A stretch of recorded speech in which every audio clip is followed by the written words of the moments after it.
Good evening, Ravens fans. Here we are, live from the Hammock. Hopefully, this won't be the second to last Hammock, live from the Hammock this season. Hopefully, we get a few more coming up. Ravens have a tough game this Saturday at 4 o'clock Eastern Time. They will be playing 1 o'clock Pacific Time. So, for them, at least on that side of the country, they'll at least be playing at their normal 1 o'clock time. Here it'll be 4 o'clock for us on Saturday. So we get a delightful Saturday game. Opens up my Sunday just great. That way I don't have to rush home from church or anything, and I can just take my time and go elsewhere. So that should be fun. Anyway, I just wanted to touch on real quick, serious note, I think, for at least for people who look at athletes as not as being human beings. And I wanted to kind of touch on Josh Gordon of the Josh Gordon of the New England Patriots, who's now stepped away from football after it was revealed that he's going to be suspended for violating his substance abuse agreement to be reinstated in the NFL. And this will be, I believe, his fourth offense at substance abuse. And the first couple times for athletes when they abuse these substances, it's almost like, maybe they made a mistake and they forgot what they didn't know that they knew what they were taking. They forgot to stop taking it before they started doing the drug test and whatever. The third and fourth time, especially when it comes to drugs, is a little concerning. And Josh Gordon, who's a top, wide receiver when he's on the field, 6'3", 220, 230. He's the prototypical type of wide receiver you want. He could run every route in the route tree. In the beginning of his career, the first few years, he was probably the best wide receiver in the league. But his drug problems, kept him off the field. And now it's getting to a point where he can't control it now. It's really starting to affect, they say he's trying to take care of his mental health.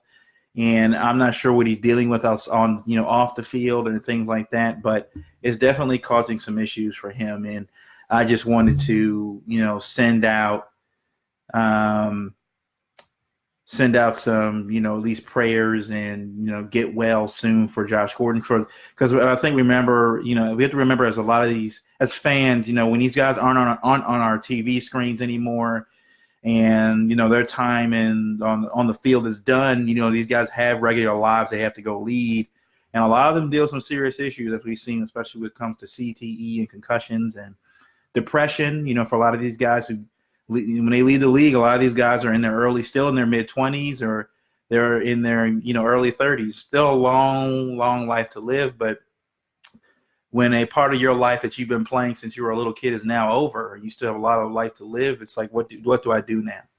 Where do I go? And for Josh Gordon, it seemed like even football wasn't at least fixing the problem. A lot of times for guys, football, any, field of play, whether it be tennis and golf or basketball or, baseball, whatever, a lot of these times, these are sanctuaries for a lot of these guys to get away from certain problems they're dealing with. But for Josh Gordon, those demons didn't seem to get away from him. So I think he's doing the right thing by stepping away and take care of himself first. I don't think he'll ever play football again. I think he's done, just because, no team right now I think is going to take a chance on him in this state. And, his fourth offense, I think, is over for him, and likely so. Obviously football wasn't his sanctuary. It wasn't a place where he could, get rid of those issues. It was still developing. So I don't know what was going on with him outside of football, but I pray he gets well. I don't think he watches this, but sending out, at least get well soon as Josh Gordon, because, these guys are still human beings, and I'm not going to treat them like robots like some people do to entertain me and stuff like that. These guys are human beings, and, for them, to keep us entertained and keep us, watching the game and, yelling at the screen and stuff. A lot of these times these guys hide a lot of personal things going on in their lives to make us enjoy at least every, take a few hours out of their, lives every Sunday and Monday or Thursday to give us some kind of joy, watching a football game. So get well, Josh Gordon. And anybody that, in your family, especially around this time of year, if you have any friends or family dealing with substance abuse and things like that, don't turn a blind eye to it. Take it seriously, because you never know when, they could be gone, or it could affect somebody else in their family, with their kids or their spouse or significant other. So if you have somebody, dealing with substance abuse, regardless of what it is, try to be a good, family member or friend, and try to help them, get through it. So anyway, that's my PSA for the beginning of the show. But I wanted to go in now to Chargers Ravens. So as of right now, it looks like the Ravens will be relatively healthy going into this Chargers game. It looks like James Hurst is making his way back, that he'll be able to play right tackle, but I think Orlando Brown has done a good enough job that I think that they'll probably keep Hurst out and go ahead and let Orlando Brown finish. I think at this point, the Ravens want to see their young guys, how they finish, especially in this point in the season. And the way the line has been working, I feel like any kind of addition or subtraction to the way the line has been working right now can only be detrimental right now to that run game. These guys know how the run game is run for the last 4 weeks. They've been playing that way. And I feel like James Hurst, who hasn't played in the last 4 weeks because of his injury, is going to take him some time to get into game mode and get game speed. And I just don't think he's ready. With the offense, the way it's run right now, they need everybody running at 100%. They need everybody to be at least mentally on the same page. So if Hurst is healthy, they probably keep him out and let Orlando Brown continue to move unless something happens to Orlando Brown Jr. So looks like all the running backs will be available. Kenneth Dixon and Gus Edwards should be available in this game. Lamar Jackson looks good. The secondary seems to be good. The only concerning thing, obviously, is Jefferson. He did come back, but he's still, dealing with an injury, so he's not 100%. No one is right now, I think, at this point in the season. But it looks like he'll probably go ahead and play. Marlon Humphrey, it looks like should be 100% for this game. I don't think he had any issues. It does look like that Nick Boyle is on the offensive side, is still suffering from concussion protocol. And I think, because the game is on Saturday, I think he had to be cleared by at least today. And it didn't seem like he got cleared as far as I know. And if anybody can correct me, please mention it. But looks like Nick Boyle's going to be out, so they're probably going to give more. Now, also, Max Williams was dealing with some injuries last week, so I don't know if he's going to play. But at least I think that's going to give them opportunities to Hayden Hurst. Now, the one thing that Nick Boyle did provide that will be missed is his run blocking ability. They would bring him in pretty much as an extra offensive lineman to help at least, or the left or the right side of the line to, get extra blocking. Now you're going to have to rely on guys like Mark Andrews and Hayden Hurst, who aren't really known for their blocking, especially Mark Andrews, who's more of a receiving tight end. Hayden Hurst is a little bit more big body guy that probably can do that. So we'll probably see him more in that role, I think, if Nick Boyle cannot go this Saturday. So that's going to be something definitely to look out for. The offense that the Ravens are getting ready to play is top-notch. The top 5 offense in the league. You saw how they did well against the Chiefs just last week. They beat the Chiefs at the end, and at the end of the game. Mike Williams had a phenomenal day. He's going to be a target for sure for Mark Phillip Rivers going into that game. So Melvin Gordon looks like he's going to be back. They've been holding him out for the last few weeks, but now the Chargers have an opportunity. If the Chiefs lose to the Seahawks and the Chargers win on Saturday, then the Chargers have an opportunity to jump to the number 1 seed in the AFC and get home field throughout the playoffs. So still a lot to play for. So it looks like Melvin Gordon will be back in this game. Definitely going to provide some problems for those linebackers for the Ravens, who aren't really good at covering receiving running backs. And Melvin Gordon that's one of the things he does. Him and Todd Gurley, I think, are the best 2 best running backs in the league, minus, probably Ezekiel Elliott, at catching the ball out of the backfield and making plays. So that's going to be an issue for the Ravens to deal with. Another wrinkle, Keenan Allen, I said, is going to be healthy. He's been another 1,000-yard receiver this year, Pro Bowl receiver. Is going to probably make the All-Pro team this year on the AFC side. And I think the Ravens cornerbacks will be able to handle. They should be able to handle Keenan Allen and Mike Williams. They've faced a lot of top-notch guys the last few weeks, and Mike Evans, before that Julio Jones and Calvin Ridley. So I think they face enough top talent that they can go ahead and handle Mike Williams, who's been off and on this season. He's been coming on the last few games, but I think they can handle it. Marlon Humphrey has really stepped up to be a shutdown corner, and Jimmy Smith is starting to play better since he got back from his suspension. So I think the secondary is going to be good. The main issue I have with the Ravens, I think, going into this game is definitely going to be the pass rush. They didn't really get enough pass rush on Jameis Winston last week, who was a fairly mobile quarterback who can move. Phillip Rivers is not a mobile quarterback. He's a statue for the most part, just kind of like Flacco. But what Phillip Rivers does well is that he gets rid of the ball quickly. He knows his reads. He knows where to put the ball, and he gets great touch on it. He gets the ball out fast. He can read defenses really well. So now the Ravens defense has played good quarterbacks in, Matt Ryan. They did play Matt Ryan, who was minus the Falcons are doing it, was having a really good season. They were able to shut him down. Patrick Mahomes, they weren't able to get out of that one, but the Ravens have played well against decent quarterbacks. Issue is, they're going to the West Coast, and usually when teams have to go coast to coast, the visiting team doesn't usually fare too well. But this is a game the Ravens know they have to have. With the Steelers pulling out a victory against New England, which a lot of us thought the Patriots were going to win that game, the Ravens lost a lot of leeway that I said, a couple weeks ago that they gained, especially when the Colts lost. The Colts, ended up shutting out the Dallas Cowboys. The Dolphins won their football game. And the Titans are still in it as well. So they still got a chance to win the division, but only if the Steelers lose next week. This week coming up against the Saints, and the Ravens have to win out. They got to beat the Chargers and the Browns, but then you get the Titans who go and play the Redskins this week. You got the Colts. I think they play the Jaguars this week. I can't remember who they play this week. I'm not sure. The Texans, maybe? I'm not sure who they play. But the Colts are definitely a team to be worried about. They're definitely a team they have to look. They can't do anything about it right now. There's a team they can't play, So it's a team they have to – they got to handle business. They can't play the Titans again. They can't play the Dolphins. So these are teams they just got to you know what? The Ravens have to be in this mindset. We can't focus on trying to hope somebody helps us get into the playoffs. We got to win. In the same situation they have been for the last 4 years. Since 2012, they're in this situation again at the end of the season where they have to win out and they hold their own destiny in their hands. As long as they win out, they're in. They win, they're in. This is the same situation they were last year. Now, against the Chargers, I think the thing they got to keep running the football.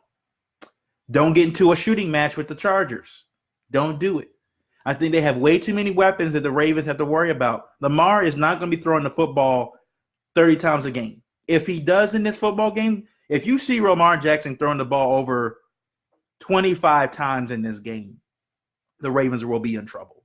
They'd be probably down by 14 points if he's throwing over 25 times. That's just a fact.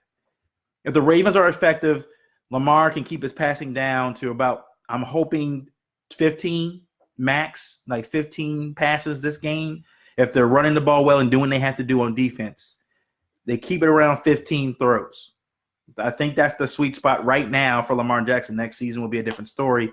But right now, with his ability to run and the Ravens running the football over 200 yards the last, I think, 4 out of 5 games, no doubt in my mind the Ravens can win that football game if they stick to that formula. The thing is, for this game, it's a way. I kind of hope that Harbaugh doesn't do his usual thing and defer to the defense.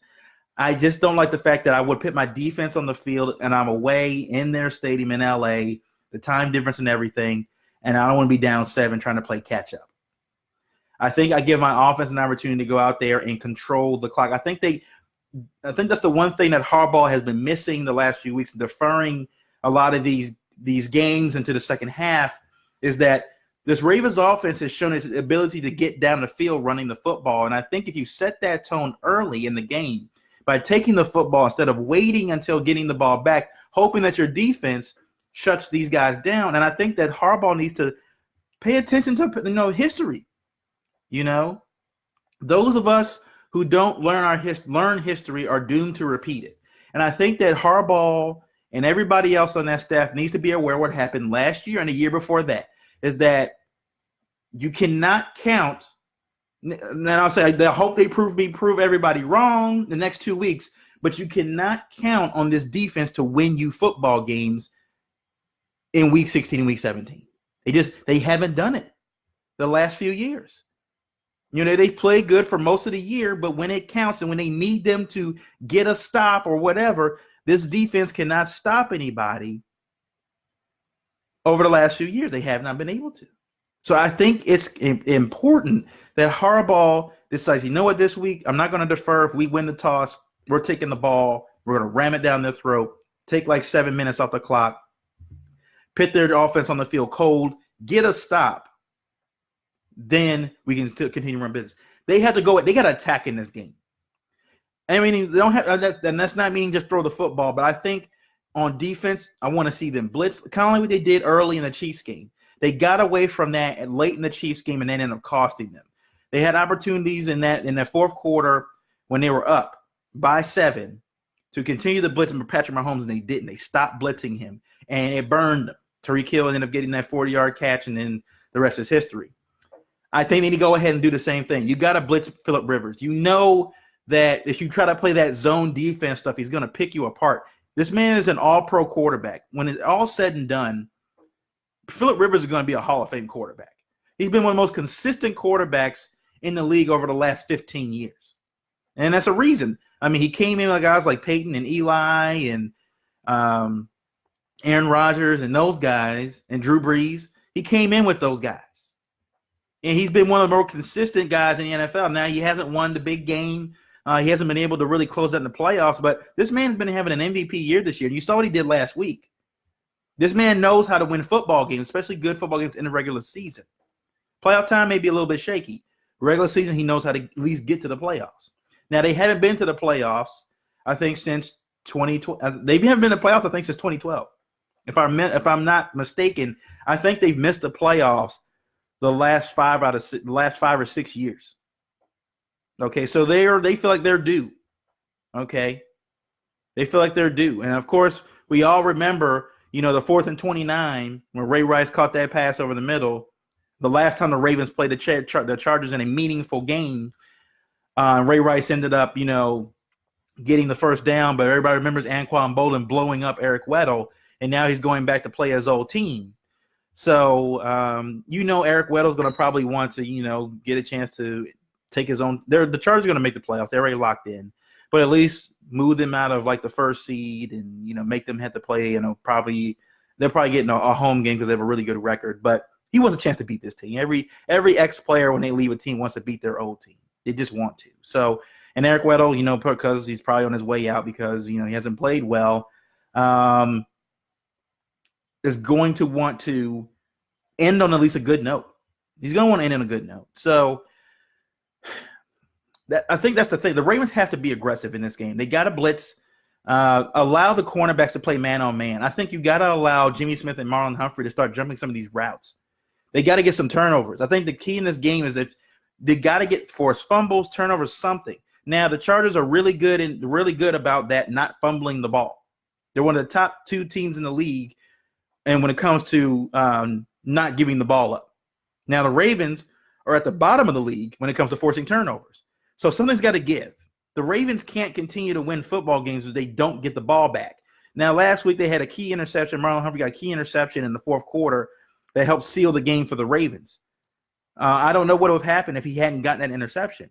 But I think that's important is that they got to be more aggressive on both sides of the ball. The Ravens offense, you go to formula, they can run the football, take some chance. If it's 4th and 1 on their side of the field, take some chances. This is do or die for the Ravens. I think they have to have the mindset that if we lose this game, we're not going to make the playoffs because there's too much has to happen for them to get in. They would have to hope the Colts lose and the Dolphins lose or the Titans lose. It's too many different things or scenarios have to happen. And then the Ravens, of course, have to beat the Browns. But then they have to wait and hope that somebody else loses or ties or whatever to get in. So the Ravens have to have that mindset where, man, if we lose this football game, it's over. We lose this football game, we're not going to make the playoffs. Plain and simple. If we have to hope another team helps us get in, then we've lost. They got to go in and handle business like they should have the last few years. And of course, Harbaugh, if he's on his way out, doesn't want to go out but not making the playoffs again. He doesn't want to have that on his mark, not making the playoffs again. That's not going to be a good selling point for him. He knows that if he's going elsewhere, that a good marketing, point for him is like, hey, man, stuff happened. Quarterback got hurt. We put in our rookie. I may still make the playoffs. Still make the playoffs. And he'll get signed by somebody. But if he missed the playoffs again, and you can't beat the good teams, like you lose to the Saints, you lose to the Chiefs, at some point, they're at least due for one at this point, right? I would have to assume. They at least have to be due. They didn't beat the Saints. You lost by 1 point. You lost to the Chiefs by 3 or 4 points or something like that. And I would have to assume they're due. I'd have to assume that they're due to beat a quality team and take it to the playoffs. If this is a year that Harbaugh makes the playoffs, they'll win this football game. Okay. It's just my issue is that I think Mosley and Weddle have been extreme liabilities for this team. They cannot cover well. So they got to worry about Hunter Henry at tight end and Melvin Gordon at running back. And it just scares me. Now, I think Justin Jackson and Austin Eckler are dealing with some injuries, so they may not be healthy. One of them may be available, but they won't be 100%. They got to find a way to shut down. They got to get pressure on Phillip Rivers and shut down Melvin Gordon. I feel like the secondary, at least the cornerbacks, can handle the wide receivers. But they got to find, if they can't get pressure on Phillip Rivers, he's going to tear him apart. And that's what scares me. And another note I wanted to make before I end this video, before I give my score. The Pro Bowl, if many of you saw my Facebook post, the Pro Bowl is a joke. Complete joke. How does Justin Tucker not make the Pro Bowl? But Eric Weddle and C.J. Mosley do.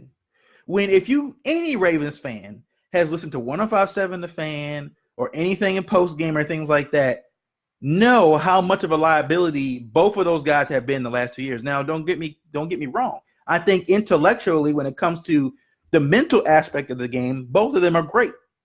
I think they have guys set up in the right places and they know where to be, blah, blah, blah. But they're so bad at coverage. Eric Weddle has lost 2 steps. Both his feet are done. You just need to get him a wheelchair. He is done. Eric Weddle knows he's done. That's it. He's going to probably retire before the Ravens even had to release him. He knows that he's done. He's a liability out there. And Mosley, his whole career, now I think he's made the Pro Bowl now. This is his 4 out of 5 years he's made the Pro Bowl. But when he's up for free agency this year, because the Ravens have not extended, giving him a new contract, he can't cover tight ends or running backs or anybody over the middle for that fact. And in this league, in this passing league, if you can't cover as a linebacker, you're done. Like, I can play the run, great. Many teams don't run the football that much anymore. You'll be lucky if you're running back to get 20 carries a game.